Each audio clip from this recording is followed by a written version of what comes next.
Welcome back to our Heart of the High Plains series. I'm Princess Bryant, and I'm here with the Alzheimer's Association West Texas chapter to talk a little bit more about what the organization does. So first, can you guys just tell me, when did it start in Amarillo and kind of the need that you guys see here? So the Alzheimer's Association has actually been around for about 80 years, and then as it's continued to grow, it's spread to Amarillo, as much as the disease has just spread across the High Plains area. So they've been around for quite a while. And tell me about how many people are actually affected by the Alzheimer's disease. In America, there's about 7 million Americans that are affected by Alzheimer's, dementia, or some type of cognitive impairment. 1 in 3 older Americans, older adults anyway, are affected by Alzheimer's disease. And tell me, why is it important to have an association like this that works to bring awareness to Alzheimer's? So the Alzheimer's Association is important because the mission is it leads the way in research, it advocates for this community, and it really just drives the awareness. So that way, knowledge is power, and taking care of someone that has Alzheimer's or some type of cognitive disorder can be very taxing on a caregiver. And so it's just important to have these resources that the Alzheimer's Association provides available to not only take care of the patient, but to also take care of the caregivers. Hey, talking about the resources and service that you guys provide, what do those include at the association? Well, we offer many support groups here in Amarillo. We are always out doing in-services and education and that sort of thing. Resources are a 1-800 number, 24-hour hotline that they can call if they're, in a pickle or whatever. That sends it straight to us local, and we can help them navigate through this journey. And tell me about this need that you guys see here in the area. How many people are actually coming out and using your resources that you guys offer? We are very saturated in Amarillo, and even just the whole Texas Panhandle as a whole. I don't have a hard number on how many in this area are affected, but we stay very, very busy. And the Texas Tech with the Garrison Institute on Aging. They're leading the way in the research here. There is an increased diagnosis of Alzheimer's and other dementias here in this area. There's lots of research that has kind of maybe possibly shown why that is. And more research is coming out. They've got 2 new grants this year that they're working on. And so, but there is a higher influx here in this area as well as California. So, it's just important for this area for us to continue to fundraise because the money that we do raise does get to stay here with grants and research that's going on right here in our community with our population to not only help our caregivers, but to find out what's going on and truly find an end to Alzheimer's. That's right. And when family members find out that their loved one has Alzheimer's, what's the steps that they need to take? Does it come to your association first, or do they need to take other steps before that? No, so usually what happens is whenever they get a diagnosis from their physician, the physician will sometimes give them resources, but it's important to know that you can get on alz.org and look, you can find all sorts of good information on there. And then there are 24/7 helpline. You can use that helpline. Doesn't matter, weekend, 2 o'clock in the morning. If you are needing any information at all, they can help with that. And also the Alzheimer's Association just released a new app called My Journey. And you get on that, and it has tons of information, but it also it explains just your progression, help with behaviors and things like that, what to expect, and just ways to figure out how to maintain quality of life as you navigate this disease. There are treatments that are coming out, and so you can ask your doctor. You can get on the website, call the helpline, get connected. Not all physicians here in the area offer the treatments, And so you can get connected with those physicians that do offer those treatments to see if maybe you're a candidate for one of those. And tell me about the signs of Alzheimer's. What do family members need to keep in mind as they see their loved one? I think that whenever you get older, you do have the common forgetfulness, but I think the more extreme forgetfulness, like forgetting to eat, forgetting to pay your bills, those types of things that are bigger in the bigger picture of things, and noticing things that are changing in their routine and things of that nature. But just knowing your person and knowing that something's not right, and that's when you need to get them checked out, because the earlier we can detect it, the more treatments they have for them. There is a thing on the website on alz.org. It's called the 10 warning signs of Alzheimer's and dementia. I highly recommend that anyone that's even having just a second thought of maybe I'm heading into that area, even if you're just having to leave yourself sticky notes so you don't forget to grab something going out your door, it's important to get on that and look and just see, because you can take that to your physician and say, hey, look, like out of these 10 warning signs, I feel like I have some red flags going on, because, I checked the box on 3 or 4 of these. And it's just important. The knowledge is power. And so the more you know, the more you can take to your physician and get an early diagnosis. And sometimes it may not even be that. It could be something else, but if you don't get it checked out, then you just don't know. Yeah. And I know one of the symptoms or one of the warning signs is wandering. Tell me about the importance of that, especially during the summer as heat is starting to rise and everything. Somebody sees someone wandering, what should they do? What steps should they take? So it's always important that, especially in the heat of the day, if you see someone that they seem lost, and usually the indicators are they appear disheveled, they're not really going in a for sure direction, you can always call the non-emergent line to the police department. And we actually go into the police academies and we educate the law enforcement on responding to someone with Alzheimer's and dementia, finding someone that has been lost that has Alzheimer's or other dementia. And so it's important to get them into shelter, make sure they're inside, they're not out into the weather. If you can, try to get them something to drink, some water, and wait until someone arrives that can help find where they belong. And if you do have a loved one that has dementia or Alzheimer's and they do wander, the best thing is to have some sort of bracelet or something to identify that they have the disease, because more than likely when you ask them questions, they're not going to say that they're lost. They'll play it off, They'll tell you they're going home or going to work or just see. Because in their mind they are. Yeah. And you mentioned a good point about awareness, and a lot of people don't think about this group until it directly affects them. So tell me, why is it important for you guys to really push that message out, like you said, even with the police department, so they know how to handle those situations? I think that especially in our older generations, they're very independent, they're very prideful. Whenever it comes to health problems, they try to keep it private. And, it truly takes a village to take care of someone with Alzheimer's and dementia. Caregiver burnout is a very real thing, and it can be very dangerous, not only to their loved one that they're taking care of, but also to them and their own health. And so just bringing awareness it's important to not only for everyone to understand how to respond to someone that has Alzheimer's and dementia, but also over 20% of Americans are taking care of someone with Alzheimer's and dementia. And that goes into your workplace. And if you're a supervisor and you're taking care and you have employees that are taking care of someone with Alzheimer's and dementia, there's an 80% chance that they're going to have to miss work because for one reason or another of taking care of someone with Alzheimer's and dementia, whether they're sick or they don't have help watching them that day, they're declining. And so it's important so that way you know how to interact with someone affected with it, how to help the families, but also to understand whenever you're going into the workplace that there's a high demand for the caregivers there, and just to give grace and to be understanding. Yeah. Hey, oh, sorry, go ahead. That's okay.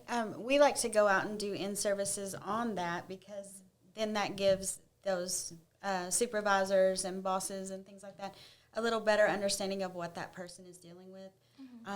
They think, oh, they're just confused. Well, confusion can cause the whole house to burn down if we're not careful. So education. We're just trying to educate everybody that we can get in front of. And talking about the awareness and the education that you guys are bringing to the community, you guys also do fundraisers to help with that effort. What fundraisers do you guys have coming up? So our fundraisers that we do, the way the walk is when you register, you're on a team. So you can register your team, and individual teams do fundraisers. For instance, we do karaoke for a cure on occasion, and Habit Home Health team does lots of different fundraisers. And so you can have a team, and you can do all sorts of fundraisers, car washes, car shows. There's literally all sorts of fundraisers there. And if you get on our Facebook page, it's the Alzheimer's Association Amarillo group. Most of our teams post all their fundraisers on there. So if you're not wanting to go to walk and you're just wanting to participate in a fundraiser, you can see all those fundraisers on there. But we encourage you to get online, register to walk, register for a team, and put on your own fundraiser. And then, you're more than welcome to get on our Facebook group and share that fundraiser and blast it out to the community, so that way we can all be a part and help you fundraise to help find a cure for Alzheimer's. We've had so many different kinds of fundraisers. It's actually fun. We've had car shows. We've had bike runs, motorcycle runs, pie in the face, bake sale. It just gets more and more creative every year, so we're excited. We got some good stuff coming up this year. Yeah. And what year is this, the Walk to End Alzheimer's? I think it's 60. Yeah. Okay. I want to say it's 40 or 60. Yeah. Somewhere around there. Yeah. So tell me about keep bringing this to the community and just seeing everybody kind of come out and show up to support you guys. This walk, I promise you, is the best thing that if you're dealing with someone that has Alzheimer's and dementia, or if you're caregiving, or if you work as a caregiver, this walk fills your love cup. I can honestly say that, and we can say that without a doubt. All the hard work pays off when we see the little meemaws and peepaws, walking around the park, and then seeing them smile and holding the flowers and giving us hope that we will see an end to this, and we're going to continue to fight until we do. So it's just the most heartfelt thing in the world. It's more about that than actually the walk. I don't even know. Yeah. No, you don't even have to walk. You don't have to be in shape enough to walk. It's truly, you come. There's so many resources. There's so many people that are excited to be part of the cause to end Alzheimer's. And so you'll connect with people that are going through the same things that you're going through. You will find resources of people that are there that want to help you, and everyone there truly bleeds purple. We all have a true heart to find an end to Alzheimer's. And so if you're feeling, lost and lonely and just like you're on an island by yourself trying to take care of your loved one, or dealing with it yourself and you don't even know what to do because you're alone, that's a great place to start to get yourself connected. And like Brooke said, the resources that are out there, we have tons of our people that take care of people with Alzheimer's Association. They all have tables out there with their information. So if you're needing more information and you don't have the courage maybe to speak to someone, that's a great day to come and just grab information, grab all the things, and then call. It's just truly an amazing time to get connected with other people that are dealing with the same type of thing that you are. Yeah. And you mentioned with the event, it's different teams all doing different fundraisers. How can people register? How can they get a team started? So you can go to alz.org and click Get Involved, and then you'll find where the walk information is, and you can find the Amarillo Walk. And then it's really easy to register. It's free to register. It costs absolutely nothing to come to our walk. We ask you to fundraise because, it's a big, important piece of the Alzheimer's Association. But if you're just wanting to go and be a part of the atmosphere, it's fun, it's uplifting, and just go and learn and maybe dip your toe in it and see if maybe it's something that next year you want to start fundraising on. You just go to that website and you can click Get Involved and find our walk there. And fundraising. Tell me, where all does the funds go? How does this help people locally here? So locally here, we are blessed in Amarillo. I know that it's always a concern. No one wants to raise money for it to be shipped off to New York City or Chicago or wherever it may be. But here we are blessed with the Garrison Institute and blessed with Texas Tech. And the money, part of the money goes to research. About 20% of it goes to research. So it goes to grants for them to continue to find more treatments that's going to work for everybody. And then the rest of it goes to us. I mean, we're community educators. We're educating senior groups, companies. We do caregiver support groups, just caregiver conferences, everything we do to get out in the community, to continue educating ourselves so that way we have the most up-to-date information to relay to everyone else, to bring awareness to Alzheimer's and, ultimately to find an end to Alzheimer's. And speaking of the research aspect of it, a lot of people don't know too much about Alzheimer's or know that there's even treatments that are coming out for it. And it's kind of evolving as the years go on. Tell me, how does it make you guys feel when families are finding out that there are options for them? It makes us, we're both excited. It makes us so excited to see the treatments are actually helping people. And that the sooner, that's why we're out here trying to beat the pavement down to tell people the sooner that you can find out, the sooner you can get the treatments. It won't actually stop the progression, but it can slow it down. That way you have more time with your loved one, and it slows it down so that you can have that quality of life and so on and so forth. So we get excited because we have heard the doctors that say that they are excited and we're so close to finding a cure that we want everybody to know about it. Right. And if people want to get involved, any families are watching this and they want to know how to get in touch with you guys, how to get part of your services, how can they do so? So you can go to alz.org and you can find us there on the website. You can call that 24/7 helpline. Like I said, it does stay local, and so you can get a hold of us that way. Or you can find us on Facebook, the Alzheimer's Association Amarillo group, or Amarillo is part of the West Texas chapter, so the Amarillo Association West Texas chapter. You can be a part of those Facebook groups on social media to get a hold of us if you would rather not call that helpline. So there's lots of ways to find us. Also, we're trying to paint the city purple, so I'm hoping that you're not going to have to try that hard to find us and that you're just going to see purple everywhere and see we have QR codes kind of posted all over the city. So. And you guys' mission booths are going to be at the walk. Are you guys planning to have booths lined out anywhere else for people to get resources or anything else coming up with that? We try to be at everything we can be at. Anything we're invited to. So if y'all have something coming up and you know that you need vendors or whatever, please reach out to us. We would love to set up a table anywhere we can get in front of people. We are there. Yes.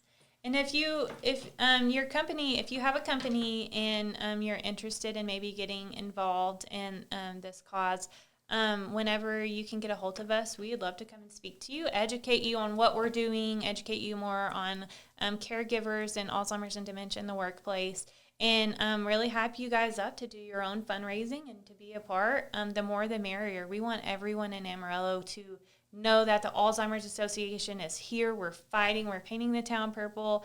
And, we want everyone to be involved. So that way, if you do have a loved one or yourself that has a new diagnosis of Alzheimer's or any other dementia, that you're confident that you are going to have help and you're going to have a sense of community around you.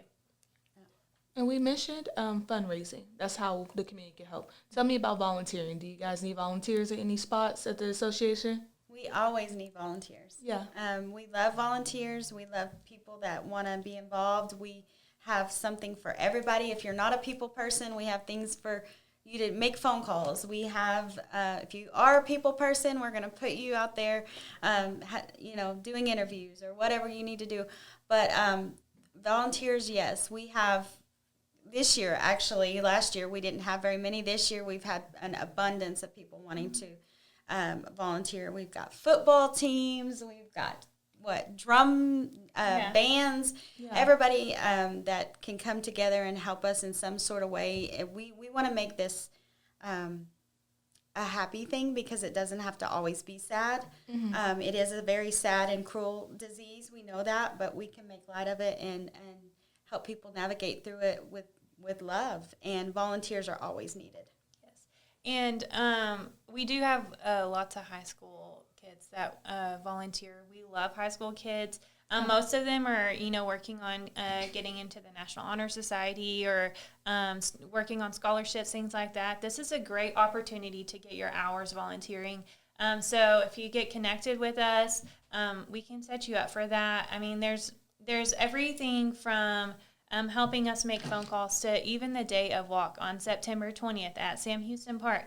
I mean, we need help with setup. We need help with breakdown. We need help directing people where they need to go. And all of that kind of stuff. So we've got lots of opportunities. And so you just holler at us if you're interested in volunteering or your team or your company's interested in volunteering. Get connected with us because we got a place for everyone. And we also have a lot of volunteers that were or are caregivers that like to share their story and come out and love on somebody who may be going through what they went through to give them a little hope and help them get through that disease and know that it does get better. So we love those kind of volunteers too.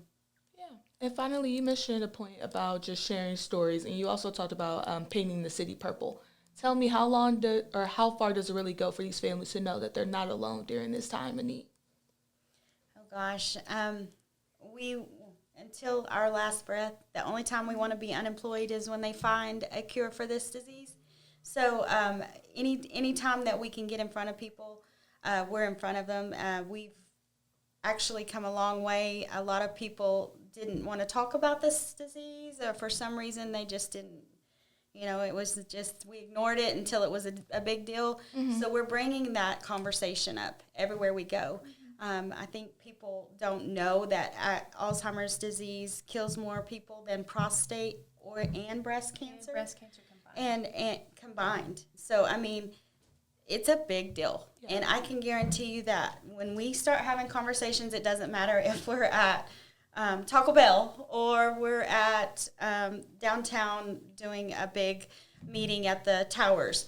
Somebody in that room has some connection to dementia and Alzheimer's. So anytime we can spark up that conversation, we're letting them know. We're handing out cards. We're handing out, our little flyers and stuff.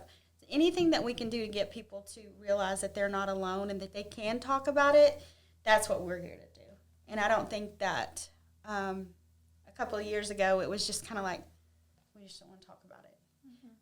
And I've actually have a couple of friends whose mom have dementia, and they just don't talk about it. They don't talk about it. So then we find out and we reach out, and they're like, oh, I need to talk about this so bad. So it's us also finding those people and getting with them and helping them learn.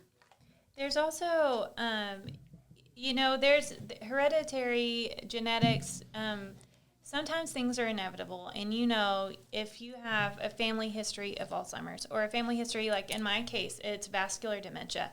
And so there's a sense of doom around it of, my great-grandparents, my grandparents, I've lost all these people. Eventually my own children are going to be taking care of me the same as I've taken care of my family. And so we want to bring a sense of hope of, hey, we're finding a cure for this. And, hopefully by the time that I am an elderly person, my children aren't going to have to worry about that. Yeah. And not only that, then my kids are not going to have to worry about their kids taking care of them. And so there's such a sense of hope and uplifting around it. And we really are making a difference. We've made huge strides from now where we are now 10 years ago. I never imagined that we would have made it this far, this fast. Yeah. And so we're making huge strides. And so it's important to be encouraged and to keep pushing until we really do find a cure. And one more time, how could people get in contact with you guys? What website do they need to look up? What phone number can they reach out to? It is www.alz.org. There's also an app that you can put on your phone. It is so easy. That's what I tell everybody to do is just download the app and it will walk you right through it. It's ALZ is the app, and you can just you get on the app and it walks you right through it. It's like for a kid, so it's easy for me to do it that way. So the 24/7 helpline is 1-800-272-3900.